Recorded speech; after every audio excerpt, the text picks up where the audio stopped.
What looked like a conspiracy bomb hidden in Leclerc's car turned out to be something totally different. Why then Hamilton got angry? What exactly did you find? And most importantly, what tells us about the future of Ferrari in 2025? In the paddock, rumors feed on microscopic details.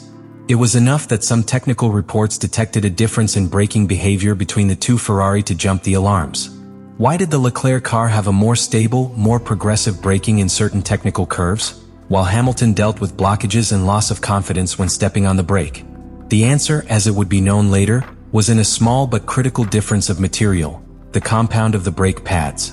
During the Canada Grand Prix, Ferrari tested on the SF25 of Leclerc a new brake pad supplied by Brembo, with a specific approach, to offer a finer control in the braking modulation, something key in areas where the pilot needs to stop late and with surgical precision. This technical adjustment, although subtle, could make a difference between entering the curve with confidence, or having to correct the constant subviring, something that Hamilton had been reporting from the first sessions of the year. The detail that activated the entire narrative was the fact that Hamilton did not receive these pills until Belgium, several races later.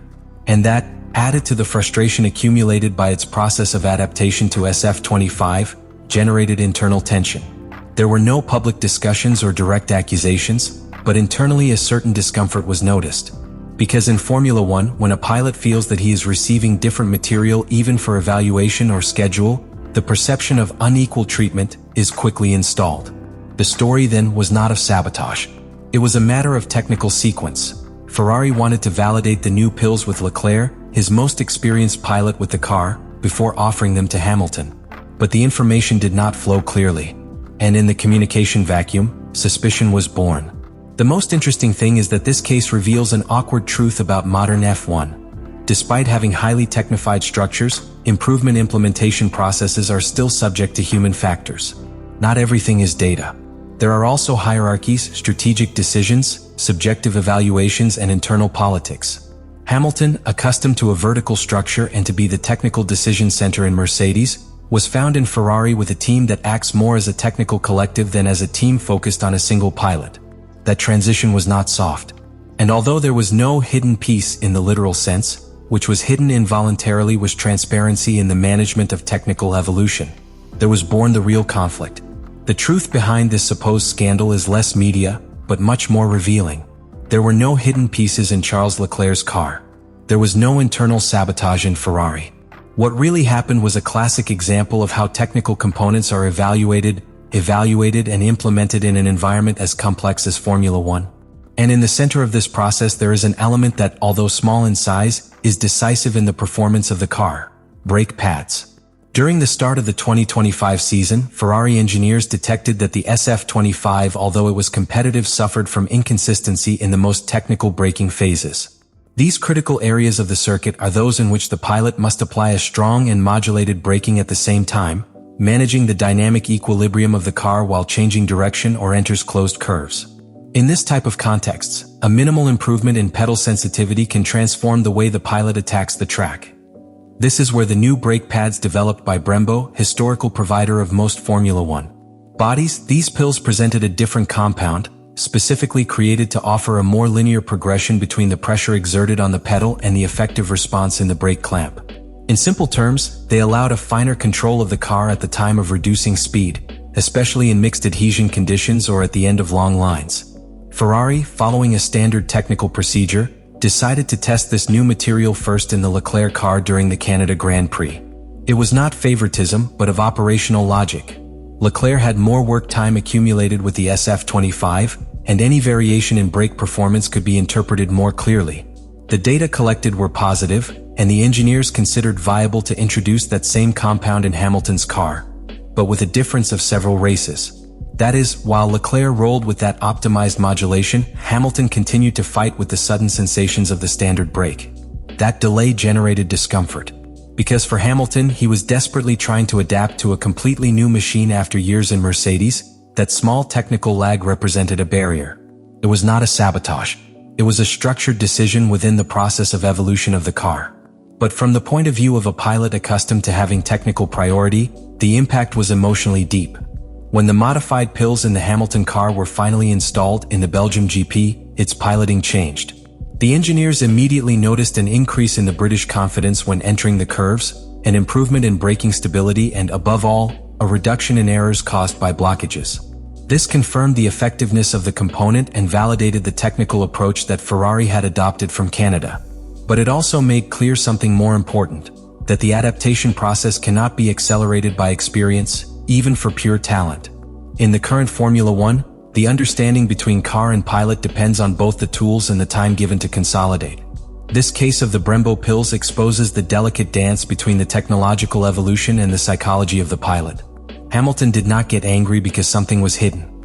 He frustrated because he felt that his adaptation process was not being prioritized fairly. And although the team acted under logical parameters, the simple fact that there was no clear communication about the implementation of the new component was sufficient to tighten the environment. The narrative reached its most critical point in the Hungary Grand Prix, a career that, by itself, worked as a catalyst for all tensions accumulated in Ferrari. Charles Leclerc, who had been showing an ascending curve in terms of performance, experienced a brutal and unexpected collapse. After leading during the first laps and containing an incisive Oscar Piastri, his rhythm collapsed without prior notice. Through the radio, his messages were confused, frustrated. His tone revealed that he did not understand what was happening with his car. It ended fourth, unable to give clear explanation to a problem that not even the data of the team could identify in real time. After the race, Leclerc admitted that he had been informed of an alleged chassis problem, one that was not evident in the telemetry of the team during the race, but that according to engineers would have affected aerodynamic efficiency and structural stiffness of the SF25. The disconcerting was that this information did not arrive until after the checkered flag. In a sport as technologically as Formula One, that a pilot discovers structural problems of his car at the end of the race is at least alarming. The most interesting thing about this turn was not pure performance on the track, but the psychological impact within the Ferrari structure. Because in a team where both pilots must receive equitable support, the simple fact that one begins to better interpret technical decisions and achieve consistent results can alter the internal dynamics of power. Meetings with engineers begin to revolve more around their needs. Simulations adapt to your style. The operational priority moves, sometimes imperceptibly but real. This outcome does not mean a definitive breakup, but it does mark a subtle fracture. Leclerc is still an exceptional talent, but now he is obliged to react, not only on the track but in his role inside the team. Hamilton, meanwhile, has achieved what few imagined after their departure from Mercedes: reconnect with their competitive essence and, above all, to be the pilot who transforms not only races but complete structures. The outcome of this chapter was not a fighting fight, but a much deeper battle, for narrative, internal trust and technical influence. And in that battle, the name of Lewis Hamilton again occupied a central place in the history of Ferrari, a story that is just beginning. This episode leaves us clear teaching on how Formula One contemporary works, both inside and outside the paddock. What begins as a technical detail can be transformed into an internal conflict if it is not managed with emotional intelligence and communicational strategy. The history of the supposed hidden component in the Charles Leclerc car was nothing more than a consequence of the complexity of developing a car that must be adapted to two completely different driving styles. However, what really fed the narrative was the lack of clarity, the accumulation of personal frustrations and the silent distrust that is generated when technical decisions do not communicate with sufficient transparency. In this sport, where each decision is supported by hours of simulations, wind tunnel tests and hundreds of telemetry gigabytes, there is still room for human errors, and not necessarily on the track. We talk about communication errors, interpretation, expectations management. Lewis Hamilton did not explode with fury for a betrayal, but for the feeling of being playing to catch up an environment that, in theory, had been designed to enhance his talent from day one. In sports, the outcome has been positive for Hamilton. After overcoming a more steep learning curve than expected, he managed to extract performance from the SF25, recover his trust and demonstrate that he is still one of the most complete and dangerous pilots of the grill. But this story is not just about him. He also deals with Leclerc from his place in Ferrari, how a pilot reacts when he feels displaced inside his own team. And he is about Ferrari, a team that, despite its history and its resources, remains trapped between the pressure of the immediate result and the need to build a long-term stable project.